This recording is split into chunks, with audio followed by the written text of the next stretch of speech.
გადიხარ და ეძებ ცოდვილ ადამიანს, რომ შენ მის ფონზე რაღაცა გათეთრდე. ვერ გათეთრდები. რაც არ უნდა მოხდეს, ხო?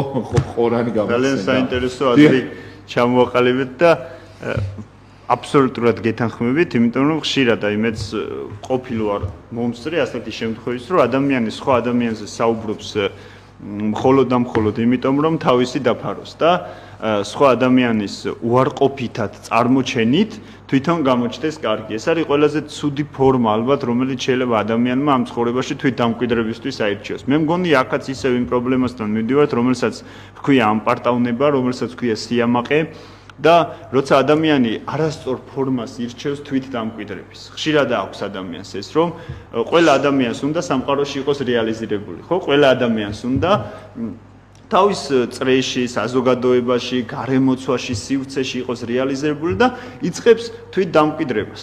და ხშირად ეს თვით დამკვიდრება სხვისადმი ხელის გაშვერით იწყება ხოლმე და რატომ იწყება? იმიტომ რომ ის ადამიანი მყარი არ არის საკუთარ თავში. მას არ მიაჩნია საკუთარი თავი იმ პერსონად, რომელსაც შეუძლია, რომ საკუთარი პროფესიონალიზმით თავი დაიმკვიდროს და ამიტომ ის იწყებს სხვის დაკნინებას იმისთვის, რომ თვითონ გამოჩნდეს.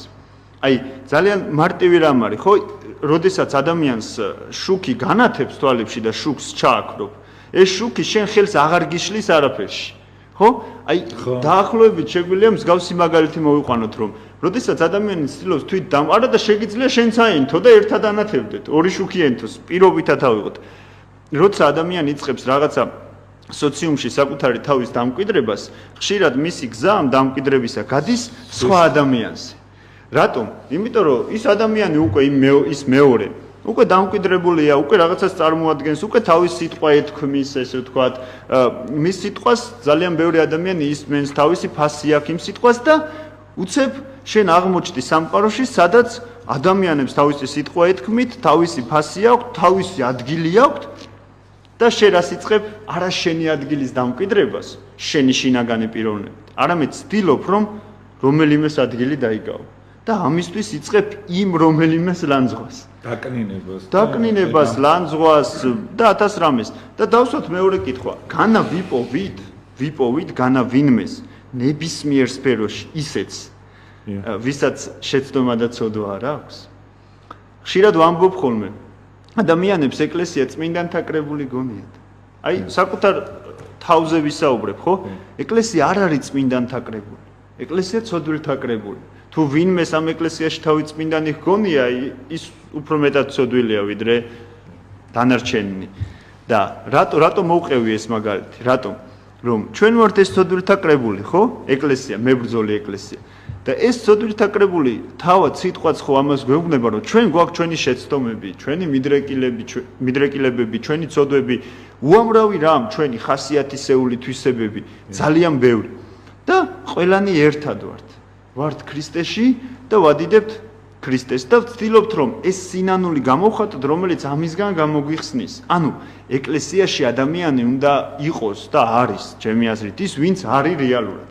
აი, თუ ამ ეკლესიურ მაგალითს ჩვენ გადმოვიტანთ ცხოვრებაში, მაშინ ეს პრობლემები აღარ იქნება. რა პრობლემას გულისხმობ? რომ თვით დამკვიდრების. იმიტომ რომ შენ გეცოდინება რეალურად ვინ ხარ შენ? აი, ვინ ვარ მე, ხო?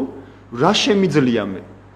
როგორ შემიძლია მე ეს გავაკეთო და არა სხვის ხარჯზე, არა სხვის დაკნინების ხარჯზე, არამედ რეალურად რა შემიძლია მე და რეალურად ვინ ვარ მე?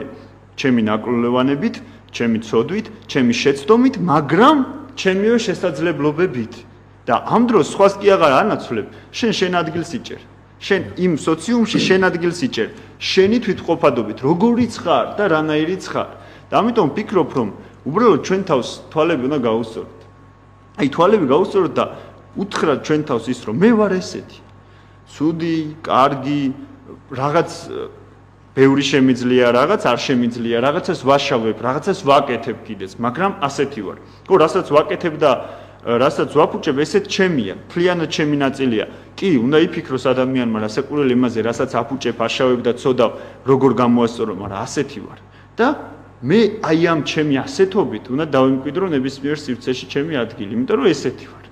და არა იმის ხარჯზე, რომ მე რომ რაღაცას ვაფუჭებ, წარმოვაჩინო და თქვა რომ სხვა ჩემზე უფრო მეტად აფუჭებს და ამიტომ მე იმაზე უკეთესი ვარ და იმის ადგილი მე უნდა დავიჭირო. ესე წინე ვერ წახვალ ყოველ შემთხვევაში იმის ვერ განვითარდები როგორც პიროვნება. აი, შენი პიროვნული ჩამოყალიბება ვერ მოხდება, გამორიცხულია.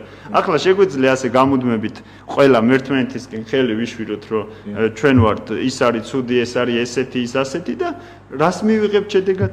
არაფერს, დაგვრჩება ეს ხელი გაშველი და ჩვენს თავშიც ვერაფერი ვერ გამოსწორდება. არა და ვერ სხვაში რა თქმა უნდა, ვისკენაც ხელს ვიშვერთ, არა? ანუ რა გჭირდება ჩვენ რომ ერთმანეთის ადგილის დაკავება იმის ხარჯი კი არ უნდა დავიწყოთ რომ მე უფრო კარგი ვარ ვიდრე ის ან მე ნაკლებად ცუდი ვარ ვიდრე ის და იმისი ცუდი და იმისი ცოდვა წარმოვაჩინოთ არამედ ჩვენივე ადგილი უნდა გქონდეს ეს უნდა ესმოდეს ადამიანს სხვისი ადგილი კი არ უნდა დაიკავო შენი ადგილი უნდა შენი პიროვნული მე უნდა გქონდეს როგორადაც ღმერთმა შენ შეგ რაც არ უნდა ცუდი იყო არა აქვს მნიშვნელობა და სადმე გვაქვს ჩვენ საზომი, სადმე საზომი გვაქვს, არსებობს ესეთი საზომი, რომ ჩვენ ერთმანეთს გაუზომოთ, ვინ უფრო მეტად ცუდია და ვინ უფრო მეტად კარგი? არსებობს ესეთი თერმომეტრებით რაღაც საზომი არსებობს, რომელიც აჩვენებს მაგალითად სიკეთის რაღაცა გრადუსს. ეს ხო გამორიცხულია. კიდევ კაი. რომ აი 28 ხო 38 გრადუსით არის კეთილი ის 29 ეს ხო ხა აი წარმოვიდგინე და ჩვენ ადამიანები ამას ვაკეთებთ. ცხოვრებაში რაღაცა თერმომეტრს ვიღებთ ჩვენს გონებაში და ამის მიხედვით ვზომავთ ხოლმე ადამიანის სიკეთის თუ ბოროტების ტემპერატურას. და ამიტომ დავანებოთ ამ სიკეთის და ბოროტების ტემპერატურის გაზომვას თავი, იმიტომ რომ ეს ღმერთის საქმეა და მსაჯული უფალია და ჩვენ ვუთანაგრძნოთ, შევიყვაროთ და ჩვენი პიროვნული მე ჩვენს ყოფიერებაში დავამკვიდროთ. დიდი მადლობა მომო ესეთი ლამაზი საუბრისათვის.